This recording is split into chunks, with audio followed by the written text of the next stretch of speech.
हिमाचलला धरूनच त्या ठिकाणी केली पाहिजे।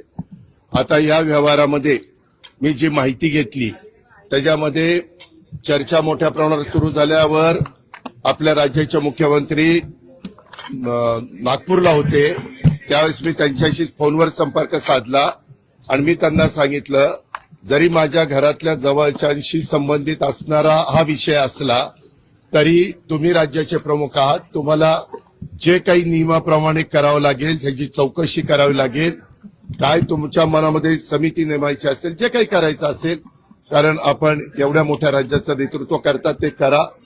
मला माझा त्या गोष्टीला पाठिंबाच राहील, कारण शेवटी वस्तुस्थिती आरोप करणं सोपं असतं, परंतु त्या आरोपातली वस्तुस्थिती काय आहे हे जनतेला कळणं देखील तितकंच महत्वाचं असतं। याबद्दलची माहिती घेतल्यानंतर तुमच्या लक्षात येईल की ह्या व्यवहारामध्ये 1 रुपया पण दिला गेला नाही, तरी मोठे मोठे आकडे सांगितले, मोठ्या मोठ्या गोष्टी सांगितल्या गेल्या आणि विरोधकांनी पण आम्हाला वेगवेगळ्या पद्धतीनं टार्गेट करण्याचा प्रयत्न केला। साहजिकच आहे, विरोधक त्याचा बदनाम म्हणजे आम्हाला टार्गेट करण्याचा प्रयत्न करणार तो त्यांचा अधिकार आहे, त्या खोलात मला जायचं नाही। परंतु मला आज संध्याकाळी कळालं की ह्यामध्ये ते जे काही डॉक्युमेंट झालेले होते ते सगळे कॅन्सल करण्यात आलेले आहेत, जो काही व्यवहार झालेला होता तो कॅन्सल करण्यात आलेला आहे। दुसरी गोष्ट, या राज्याचे ऍडिशनल चीफ सेक्रेटरी रेव्हेन्यू यांच्या अध्यक्षतेखाली काही विभागीय आयुक्त आणि काही वेगवेगळे मान्यवर यांची समिती आजच काहीतरी जाहीर करण्यात आलेली, विभागीय आयुक्त पुणे, अपर मुख्य सचिव महसूल मुद्रांक नोंदणी, जमाबंदी आयुक्त आणि संचालक भूमी अभिलेख, नोंदणी महानिरीक्षक व मुद्रांक नियंत्रक पुणे, जिल्हाधिकारी पुणे आणि सहसचिव मुद्रांक महसूल व वन विभाग, आणि त्यांना या संदर्भामध्ये या सगळ्याची चौकशी करून हे साधारण 1 महिन्याच्या आत हा अहवाल सादर करावा अशा पद्धतीनं सूचना केलेल्या आहेत की मौजे मुंडवा तालुका पुणे शहर जिल्हा पुणे येथील सर्वे नंबर 88 मधील जमीन खरेदीच्या दस्तामध्ये झालेल्या अनियमिततेबाबत चौकशीसाठी चौकशी समिती नियुक्त केलेली आहे। तिने पण पारदर्शकपणे काम करावं, साहजिकच आहे, राज्यातल्या प्रमुखांनी सांगितल्यावर त्यांचं कामच आहे। आणि हे अधिकारी जर तुम्ही बघितले तर विकास खारगे यांचं गेले अनेक वर्षाचं काम एक स्वच्छ अधिकारी म्हणून त्यांची प्रशासनामध्ये प्रतिमा आहे आणि बाकीच्याही अधिकाऱ्यांची तशाच प्रकारची प्रतिमा आहे। मला आपल्याला या निमित्तानं एक गोष्ट सांगायची, मी राज्याचा उपमुख्यमंत्री असल्यामुळं माझ्या कुठल्याही अधिकाऱ्यांना सगळ्या संबंधित क्लास 1 क्लास 2 IAS IPS या सगळ्या अधिकाऱ्यांना मला सूचना करायची की इथून पुढे देखील कुठल्याही प्रकारचं प्रकरण जर तुमच्या पुढे आलं तर ते नियमाला धरून नसेल तर अजिबात कुठलाही प्रेशर खाली न येता सरळ त्याला काट मारायची। कुणी माझ्या जवळचा नातेवाईक असो नाहीतर कुणी माझ्या नावाचा वापर करून कुणी काही केलेलं असलं तर हे मला चालत नाही, चालणार पण नाही। पण एक गोष्ट झाली, हे 2 दिवस तुम्ही सगळ्या मीडियाने या सगळ्या गोष्टी चालवल्या, कारण ती माहिती तुम्हाला मिळालेली होती। शेवटी मीडियाचं कामच आहे काय आहे ते तुमच्या लक्षात येईल ते दाखवणं, पण त्याच्यामध्ये अजून पण इतर वेगवेगळे बाबी आमच्या वेगवेगळ्या भागातनं, मला वाटतं बारामतीतनं पण काही असं झालंय तसं झालंय। माझं म्हणणं की ज्यांच्याकडं याबद्दलचे चुकीच्या गोष्टी झालेल्या असतील त्या सर्व बाबींची चौकशी संबंधित अधिकाऱ्यांनी करावी। मागच्याही काळामध्ये जे कुठले व्यवहार झाले असतील त्याच्यामध्ये कुठेही आपण नियमाला बगल देऊन कुठल्याही गोष्टी केलेल्या नाहीत, तो माझा स्वभाव नाही। मी अतिशय स्पष्टपणे या गोष्टी तुमच्या माध्यमातून राज्यातल्या जनतेलाही सांगू इच्छितो आणि गेले 2 दिवस ह्याच्याबद्दल जे काही बातम्या आल्या आणि त्याच्यातून माझ्याबद्दल गैरसमज झालेला असेल तर त्यांनाही याबद्दल अतिशय स्पष्टपणे मी सांगू इच्छितो आणि यामध्ये एकही पैशाचा व्यवहार झालेला नाही। आता तो का झाला नाही, व्यवहार झालेला नसताना कसं रजिस्ट्रेशन झालं, ते कुणी दिलं, हा सगळ्या तपासाचा भाग आहे आणि त्याच्यामुळं संबंधित हे 1 महिन्याच्या आत त्याचा सगळा तपास करतील. बर, त्याच्यामध्ये FIR पण दाखल झालेली. त्याच्या संदर्भामध्ये मला कळलं 2 पोलीस स्टेशनला FIR दाखल झाल्या. अशा पद्धतीनं त्याच्यावर पोलिसांचं काम करणार, त्याच्यात पण कुणाला राजकीय हस्तक्षेप करण्याचं कारण नाही.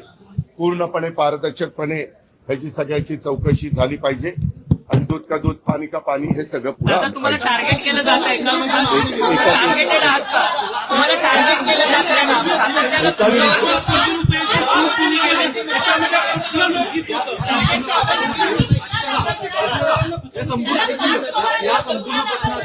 त्यामध्ये चौकशी होईल ना. कुणी कुणाची फसवणूक केली आणि कुणी चुका केल्या त्याबद्दलची सगळी चौकशी होईल. कुणी सांगितल्यामुळे हे घडलं, कुणाचे फोन गेलेले होते, कुणी त्याच्यामध्ये दबाव आणलेला असेल तर दबाव आणला होता का, आणला होता तर कुणी आणला होता, आणला नव्हता तर मग कुणी अधिकाऱ्यांनी असं कसं केलं, ह्या सगळ्या गोष्टी चौकशी समिती पुढे.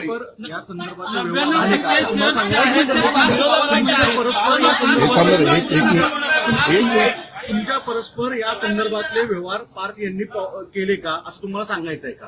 याबद्दल नाही, मला हा व्यवहार झालेला माहिती नव्हता. सागर, मी तुला स्पष्टपणे सांगतो, माहिती असता तर मी तुम्हाला आधी सांगितलं असतं हो या व्यवहारात मला माहिती आहे. मी नाही रे बाबा, ज्यावेळेस कधी कुणी काही चर्चा करतं, हे कुठल्याही व्यवहाराचे असो, कुठलाही व्यवहार कुणी मला विचारलं तर मी सांगतो जे काही नियमाप्रमाणे असेल ते करा. नियमाच्या बाहेर जाऊन कुणी केलेलं मला त्या ठिकाणी चालणार नाही. मी आज दुपारी माझ्या ऑफिसच्या प्रत्येक अधिकारी जे आहेत त्यांनाही विचारलं की तुम्ही DCM ऑफिसमधनं कुणाला फोन करून दबाव आणला का? कुणीही त्याचा दबाव आणलेला नाही. या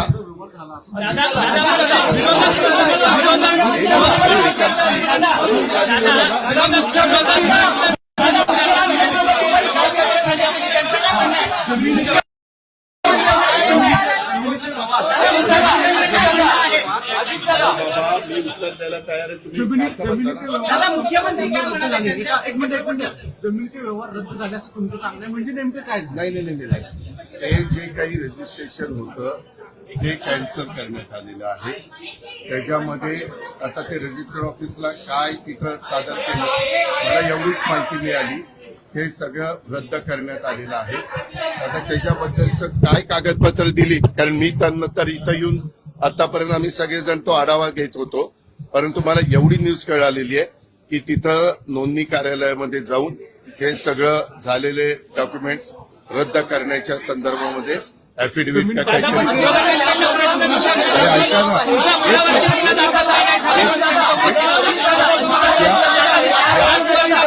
ऐका ना, अरे बाबा, ही जमीन ही सरकारी जमीन आहे. सरकारी जमिनीचा व्यवहारच होऊ शकत नाही. ही पूर्वीची महारवतनाची जमीन आहे. या अशा अनेक गोष्टी पुढे आलेल्या आहेत. त्याच्याबद्दलच ACS रेव्हेन्यू आणि त्यांची टीम ही चौकशी करणार आहे. मग असं असताना इथं रजिस्ट्रेशन झालं कसं, कुणी केलं, कोण त्याला जबाबदार आहे, त्या सगळ्या गोष्टी त्याच्या ठिकाणी होतील. आणि त्याच्यामध्ये मला वाटतं 3 लोकांच्यावर FIR मध्ये नावं टाकली गेलेली आहेत. त्यांची पण चौकशी केली जाईल. काही जणांनी विचारलं की बाबा त्या कंपनीमध्ये पार्थ पवार असताना त्यांना कसं काय त्यांचं नाव टाकलं गेलं नाही. तर मला माहिती अशी मिळाली की रेव्हेन्यू मिनिस्टर चंद्रशेखर बावनकुळे साहेबांनी सांगितलं की जे ऑफिसला आलेले होते त्या ऑफिसला येऊन ज्यांनी सह्या केल्या त्यांच्यावर FIR दाखल केलेला आहे.